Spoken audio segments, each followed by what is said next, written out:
There is a story that goes around about the Navy Seabees in Vietnam. It says they were handed weapons nobody else was cleared to touch, special authorisations, restricted hardware, a construction unit with an arsenal the infantry was never trusted with. At least, that is the story that keeps circulating. The Navy's own published record says something almost embarrassingly plain. Seabee weapons were, and this is the quote, generally identical to those employed by Marine Corps units. Identical. Not restricted, not exclusive, not special in any way at all. Same rifles and same machine guns, drawn from the same supply chain as the Marines they worked beside. And there was a very deliberate reason for that which we will come back to. So the popular version is wrong, but the real answer is stranger, and it is not about rifles at all. Because the most destructive thing a Seabee carried in Vietnam was never issued to him as a weapon. It was issued to him as a tool.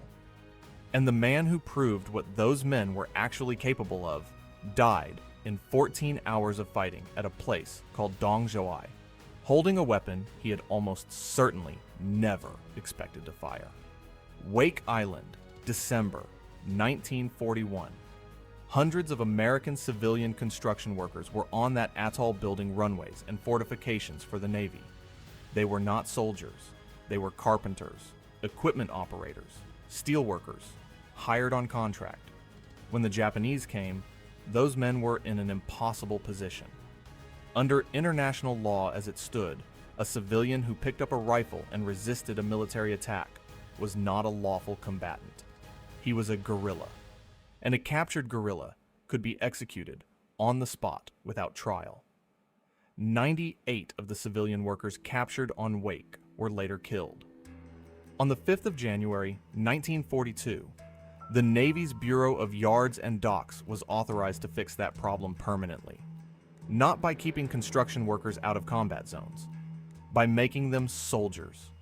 They recruited experienced tradesmen, put them in uniform, gave them infantry training, and issued them weapons. Armed military construction personnel, lawful combatants, who could build a runway and then defend it. And note what that meant for who filled the ranks. The Navy was not looking for 18-year-olds. It wanted men who already knew how to run a crane, weld a beam, or survey a road, which meant Seabee units skewed noticeably older and more experienced than the infantry units they served alongside. That stayed true into Vietnam. That is where the name comes from. Construction Battalion, shortened to CB, which becomes Seabee, and the motto they picked was never subtle about the arrangement. So by the time Vietnam arrived, the question of whether Seabees should be armed had been settled for more than 20 years. The only question left was what to arm them with. On the 7th of May, 1965, Naval Mobile Construction Battalion 10 came ashore at Chu Lai in an amphibious landing alongside roughly 3,500 Marines of the 4th Marine Regimental Landing Team. Around 600 Seabees landed with them. It was the first large-scale wartime Seabee deployment since the Second World War. Their job was to build a jet-capable expeditionary airfield out of aluminum matting that had never been tested under combat conditions. 23 days after they landed, 8 A-4 Skyhawks put down on it. The finished 8,000-foot runway was done by the 3rd of July. That was not a one-off. A detachment of 30 Seabees laid a 3,720-foot aluminum runway at Dong Xoai in 6 days. Another put down roughly 3,900 feet at a place you will have heard of, Sanh, in 5. Now, what were those men carrying while they did it? A mobile construction battalion was not organized like a construction company. It was organized like a Marine infantry battalion. 5 companies, squads, fire teams, weapons teams, all structured to match Marine Corps organization exactly. The rifle platoons carried the M14, 7.6 2mm, wooden stock, heavy, accurate, and by 1965, already on its way out of the American inventory. It was being replaced by the M16. And here is a detail worth pausing on, because it gets misreported constantly.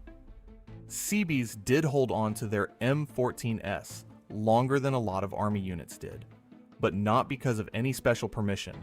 They swapped over in step with the Marine Corps, because Seabees in 1st Corps drew their ammunition and their logistics through Marine channels.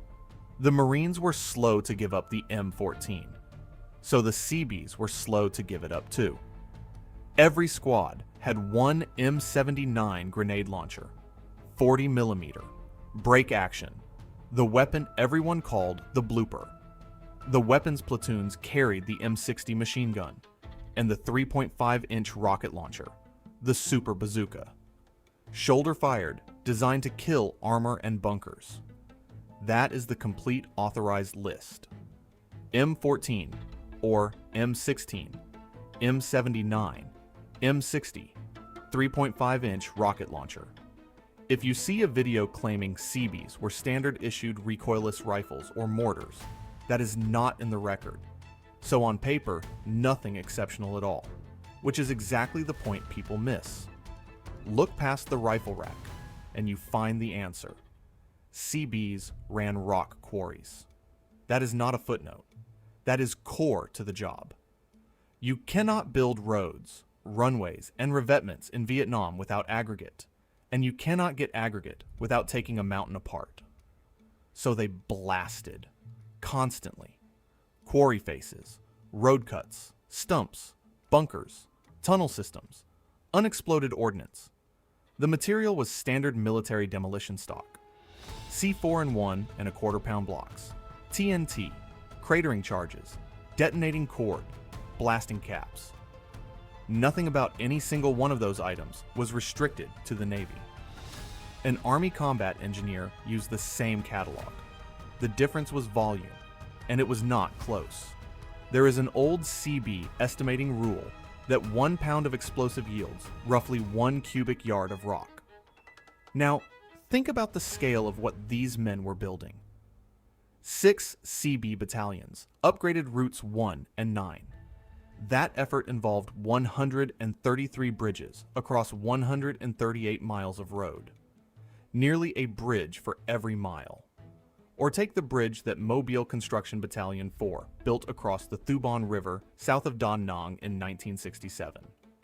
2,040 feet of timber, the longest bridge of its kind the Seabees ever built, carried on 800 piles, driven 40 feet into the riverbed. I mean, sit with that for a second. Every one of those bridge abutments, every cubic yard of fill, every mile of roadbed came out of a quarry that somebody had to blow apart first. That is the honest version of the story. A Seabee did not carry a secret weapon. He carried an ordinary rifle and an extraordinary quantity of high explosive, and he was trained at Port Hueneme, Gulfport, and Davisville to use both. And that training, the demolition work, the infantry drills, the weapons familiarity, seemed like ordinary job preparation, right up until the night it wasn't. Seabee Team 1104 was 9 men, 1 officer, 8 enlisted. They arrived in Saigon on the 1st of February, 1965. Their work was building and improving camps for Army Special Forces. They finished a camp at Ben Xoai on the 3rd of June. The next day they moved to a new Special Forces camp about 55 miles from Saigon at a district town called Dong Xoai. One of them was Marvin Glenn Shields, construction mechanic.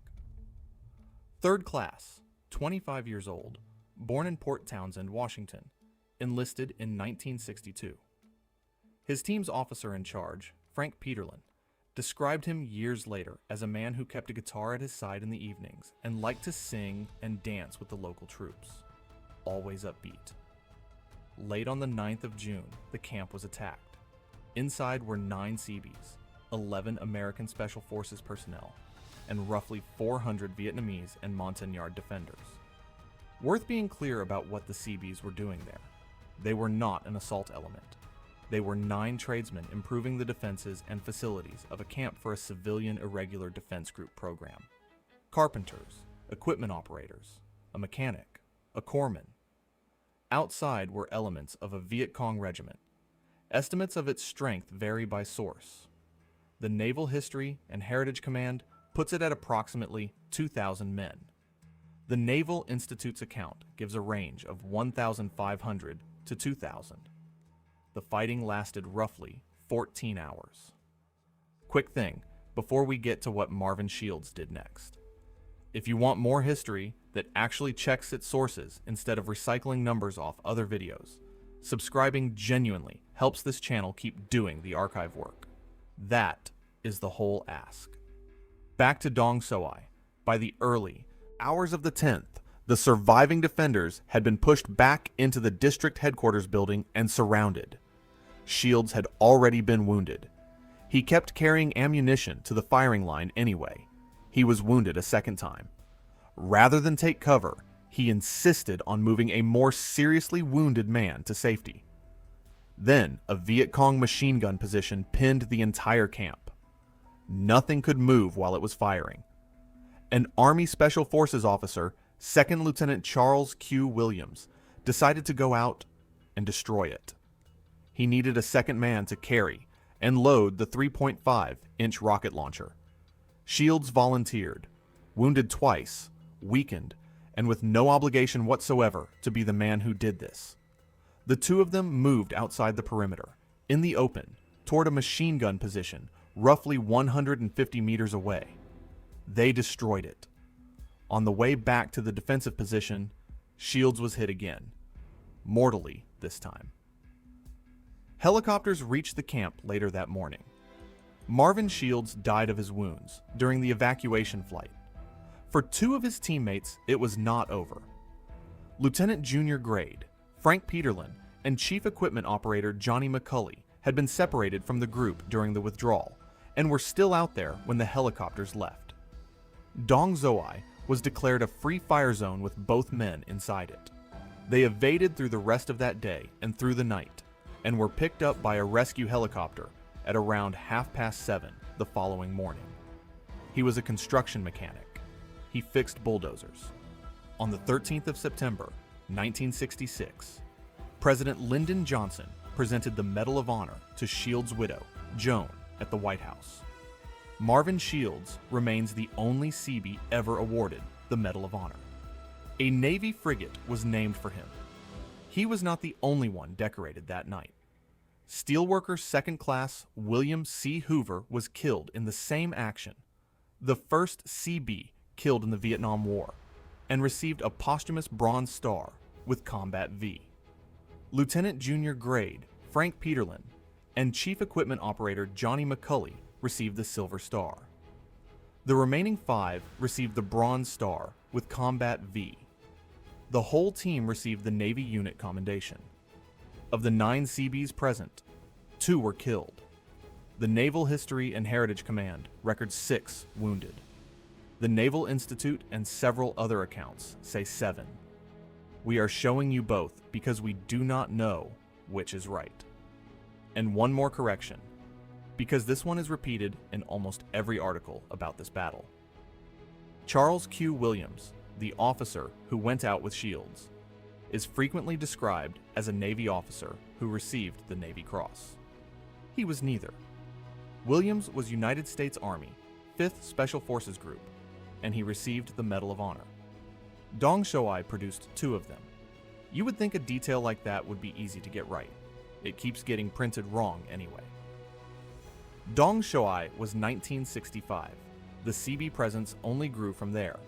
The community went from around 9,400 men in mid-1965 to more than 26,000 at its peak, with 12 battalions in country by 1968. To grow that fast, the Navy went back to the 1942 playbook and recruited skilled civilian construction workers directly, bringing them in at advanced pay grades rather than starting them at the bottom. That program brought in more than 13,000 men, and they kept getting hit. In October 1965, a Viet Cong attack tore through the site near Da Nang, where Mobile Construction Battalion 9 was building a hospital. 8 Quonset huts were destroyed, 2 Seabees were killed, and more than 90 men were wounded in a single night. They opened the 400-bed hospital in under 3 months anyway. At Khe Sanh, Construction Battalion Maintenance Unit. 301 kept the airstrip usable before, during, and after the siege. Repairing a runway while it is being shelled is not a metaphor for anything. It is just the job. You expect someday the Seabees may have to come back here again and build this airstrip all over? I expect to see the Seabees anywhere they're needed, and I don't know if it'll be here or where, but they'll be there if they're needed. I guess you left a lot of memories here. Yes, I had a lot when we laid down the airstrip and patching it up and now taking it back up again. I have plenty of memories of this place. That was filmed after the base was abandoned. The men who built the runway came back to take it apart and carry it away, piece by piece. So what did it cost them? 85 Seabees are named on the Vietnam Veterans Memorial. A Veterans Memorial in North Tonawanda, New York, records 143 Seabees killed in action between 1965 and 1971. Both of those numbers are real. They count differently. We are not going to pretend there is a single settled figure, because there isn't one. Which brings us to the numbers you should refuse to accept. If a video tells you 402 Seabees died in Vietnam, that figure is real, but it is being misused. It is the cumulative total for the Naval Construction Force and Civil Engineer Corps across every conflict since 1942. If a video tells you the Seabees ran the Rome plows that cleared the jungle, that is the Army's story. Rome plow land clearing companies were United States Army combat engineer units, and the famous armored gun trucks were built by Army Transportation Corps units for convoy defense. Seabees did armor their own vehicles with improvised plating, and one of their officers won a cash award for a truck hardening design in 1968. But the gun truck legend belongs to somebody else. Nobody is inventing these claims maliciously. They get copied from one video into the next until they harden into fact. So, back to where we started. There was no secret Seabee arsenal. Their rifles were the Marines' rifles, deliberately, so the ammunition would match. What set them apart was that they spent the war handling enough high explosive to take mountains apart, and then, when a camp got overrun, picked up the same rifle every other American had and used it. That is a harder thing to make a thumbnail out of than a secret weapon. It is also true, which the secret weapon version is not. The decision made in a Navy office in January 1942, that construction workers in a war zone should be soldiers rather than civilians, is the whole reason these men had any legal right to defend themselves at all. A construction mechanic who liked his guitar walked into open ground with a rocket launcher he had no business carrying, and he is still the only Seabee to receive the Medal of Honor. They never needed a special weapon. That was rather the point. If you want to see how the men on the other side of that perimeter were equipped, the video on Viet Cong gear and tactics is linked on screen now, and if you would rather stay with American units, the MACVSOG loadout breakdown is there too.